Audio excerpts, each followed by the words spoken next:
Okay, first rule. Maging all in or nothing sa pag-ibig. Oh! Bakit ko ba in-invite ng mga kaibigan ko? Okay. Ano, all in? Tuloy pa or ayoko na?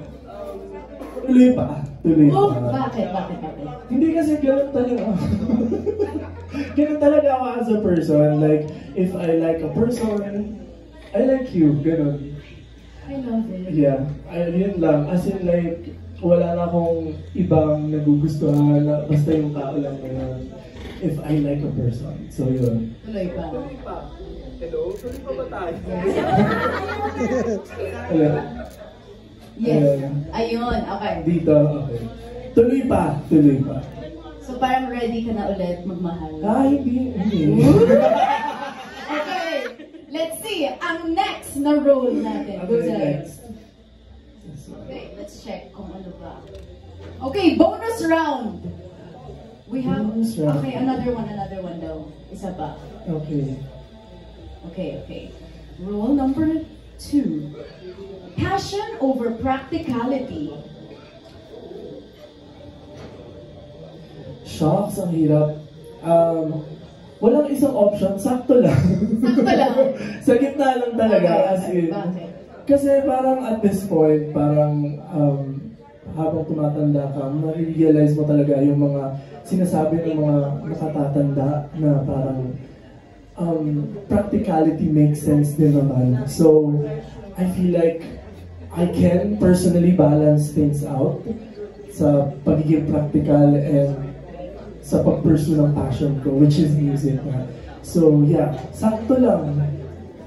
Kaya naman siya i-balance. Kayang i-balance. Yes. If you really like it, go for it. Yes. Yeah. Zion, okay, so syempre, itong round na to, we're talking about what happened during your hiatus season. Yeah. So, because of this, passion versus practicality, would you say during that season of yours, hindi mo na-balance? Yeah, kaya ako nag-hiatus. At talagang nag-break. And basta madaming nangyari during that year na parang I just really needed to focus on my mental health. Wow. Yeah. Which is totoo. So, yun yung pinag-focusan ko that year. That's why I went out of the country and had a hiatus. So, yun. But I'm back. Hello, mga kapamilya. Yes, guys. Talapakan po natin si Zion. I'm back. Okay. Yes. But I love that kasi napaka-important talaga ng, to prioritize mental health. Yeah. Yes. So, I'm so happy. But, pero gusto ko lang din i-share, para lang din sa kaalaman na lahat. Like, nung nagbabakasyon ako, supposedly ayoko na talaga, ayoko na talagang bumalik sana kasi parang shucks, I'm so peaceful na sa buhay ko and sobrang tahimik na ng buhay ko, but then again, sorry but this is the truth, pero being reach their dreams. Tapos nung time na yan, kasi parang kasabayan ko lang sila and they really inspired me to still go for my dreams, to still reach for my dreams and pursue my passion. So as in, yun yung isa sa mga naging turning point ng buhay ko kung bakit din ako bumalik kasi if they did it, anyone can also do it. So they really inspired me. Sobrang laking role nila sa buhay ko when I was having my vacation sa ibang bansa and sabi ko, kinongratulate ko pa man sila, Maloy, sabi ko, Maloy, I'm so proud of you, ganyan. And so, ayun, bumalik ako because sabi ko, na-inspire talaga ako nila. So, yun. And we're so excited to be part of your journey in this comeback, Zion. Ulit palapakan po ulit natin si Zion. And it's very nice that you shared that also. Not only, you shared many things that were so beautiful. Prioritizing mental health. And number 2, yung parang OPM artists, not only are they able to lift up the Philippines mismo, OPM and P-pop Rise, but other artists as well are able to inspire others. Yes. Diba? And ikaw, I'm sure you're inspiring a lot of people also. Hopefully. Yes, of course. Sa mga nanonood, na-inspire ko kayo. Yes, of course. Yeah. Thank you for sharing that, Zion. Okay, let's check kung ano ang next role natin. Okay. Ang haba. Okay, mag-adjust palagi para sa ibang tao kahit ikaw yung napapagod. Ayoko na. Oh! Ayoko na. Ayoko na because... Ayoko na kasi parang pagod na ako. Just like the song. Yes. Pagod na rin ako. Nakakapagod siya. And also, matanda na tayo. Yes. Parang, ayoko na. Yun na yun. Ayoko na mag-adjust palagi. Yes, yun. true. Yeah. You are prioritizing yourself. Yeah. Ay, sorry. Diba? Podcast talaga natin. Oo, of course. Diba? Anyway, yeah. Yes. Ayoko na. I love that. Okay, ayoko na for that one. Yeah. Last roll, Zion. Okay. Okay, our last roll is, okay, sumubok ulit kahit pa ulit-ulit kang nag-fail. Tuloy pa. Yes. Tuloy pa, yes. Because naniniwala talaga ako na hindi ka naman talaga nag-fail. May natutunan ka lang na bago. Yes. So, for me, tuloy pa and never give up on your dreams kasi parang yung marathon, hindi ka makakapunta sa finish line kung hindi ka tatakbo. Yes, true. So, kahit maglakad ka lang, di ba? Yes. Sobrang malaking bagay na kahit maglakad ka lang para matapos yung race. Yes. So, it doesn't matter kung gaano katagal, kung gaano kabagal yung mga nangyayari sa life mo, but as long as you are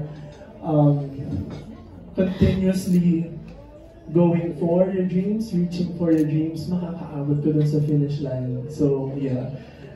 Everyone has their own timeline. Naniniwala ako dyan kasi iba-iba tayo ng pinagdaanan sa buhay, iba-iba tayo ng buhay. So, for me, tuloy lang. Tuloy lang. Yes, napakaganda ng sinabi ni Zion. Thank you so much for sharing that. And syempre, failures also help us with our growth, di ba? Yes. I'm sure you've experienced some of those that help you, push you to be better, di ba, Zion? Exactly. Tama. Would you like to share isang time na nag-fail ka but then it pushed you to be better? Isang time, siguro, siguro yung pag-promote ko ng sariling kanta. Because before talaga, sa mga nandirito, nahihiya po talaga ako i-promote yung kanta ko. As in, nahihiya po talaga ako. Parang, uy, pakinggan niyo yung kanta ko, ganyan. Kasi, parang shocks, it's giving pa-main character naman to.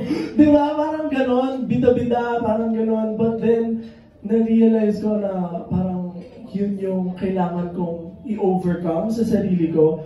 Yung hindi ako mahiya sa sarili kong art and sa sarili kong product and just to promote it because someone out there can relate to it, can be inspired by it, can be empowered by it, just like this song. And can I just say na sinabi ko to sa lahat ng mga nakaka-work ko ngayon na sa lahat po ng kanta ko na na-release, this is the only song na ginawa kong sarili kong sound trip. Kasi kapag na-release ko na isa kong kanta dati, hindi ko na siya pinapakinggan. As in like, go, pakinggan nyo na lang guys. Pero ako, hindi ko na siya pinapakinggan. But this song, yung ayoko na, as in, sound trip ko siya. And I feel like hindi ako yung kumanta, hindi ako yung nag-perform, hindi rin ako yung nagsulat. Yun yung feeling. Kasi sobrang sarap niya pakinggan. So pinapakinggan ko siya sa sasakyan, sa kwarto, or sa CR kapag maliligo na ako, and then I just sing to it, ganyan. So, ayun, yun yung isa sa failures siguro na nakita ko, na nagawa ko, but then I learned from it, na don't be shy sa mga artists out there na nanonood or nandirito ngayon. Do not be ashamed. Tama ba yun? Do not be embarrassed by sa pag-promote ng mga kanta ninyo kasi it's your artwork, it's your art. So, ayun, ipagmalaki ninyo. So, yun.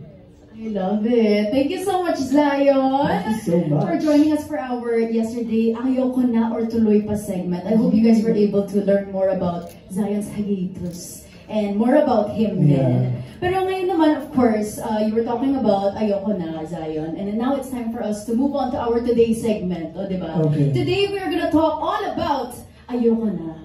And Zion, you told me kanina, nakwento mo sa akin na this is the first song that you wrote during your hiatus. Can you tell us more about that? Well, syempre, parang wala kas there sa bubble ko, sa sarili kong bubble. Nag-decide ako one night na, what if gumawa ako ng kanta and all? And I think all of the things that I've gone through before I went out, sa ibang bansa, before I had a vacation, lahat ng emotions ko beforehand, dito ko na ilagay.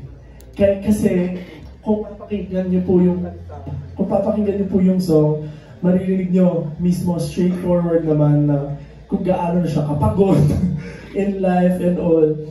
Parang ayoko na. So, generally, ganun talaga siya. Pero, syempre, meron ding aspect talaga, main aspect talaga niya is about love. So yun, basically, ito yung lahat ng emotions ko. Dito ko siya nilabas lahat. Dito ko siya nilagay lahat. And then when I sent the rough demo pa lang sa label namin na si Miss Mary, as in, pati siya, nagustuhan niya, and sobra akong natuwa din talaga. Shucks, nasulat ko tong kantang to.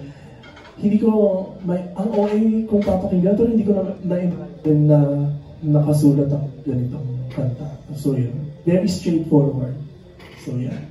Okay, I'm so excited to see the music video and hear more about it. Kasi mamaya guys, mayroon po tayong live performance, Care of Zion, in just a little bit. Pero pag-usapan naman natin, Zion, this song was very beautiful. It's very, it has a very special piece or special part of you in this song. But I want to know, this music video, kamusta yung pag-conceptualize? Were you the one also who chose Argel and Jazz? And is this your dream music video? If this is your dream song, is this also your dream music video? Yeah, parang hindi pa ako nagkaroon ng music video na, na nag-narrate ng story. And sabi ko nga sa team, sabi ko, as much as possible, huwag niyo na nga ako ipakita dito sa music video. Gusto ko lang talaga makita ng mga tao yung story na kino-convey ng director namin who thought of everything, of the story, flow, ganyan. So yun, I'm really, really excited about this. And yes, ako yung pumili, ako yung nag-yes sa team nung pinitch nila sa akin yung sila Arjaz. Arjaz, yes. Jazz, Dudley Scales, and Argel Saicon. Yes. But before we watch the music video, last question. Okay, ito Zion, you were have you seen the music video yet? Or first time din now? Nakita ko na. Ay, in-approve ko. In-approve mo na tayo. Gusto ko sabihin, hindi pa. Di ba, akala ko rin surprise ka eh. Hindi, pero excited na akong lumabas din siya kasi I believe lahat ng mga Arjaz dyan na fans ni Jasmine tsaka ni Argel are really, really excited and are waiting for this music video talaga ng matagal na. So, I'm excited for that. So, and we're also so excited to be here. Excited ako. So, yeah. Kaya naman, I think it's time for us to all watch it together. Presenting to you guys the music video of Ayoko Na by Zion Aguirre.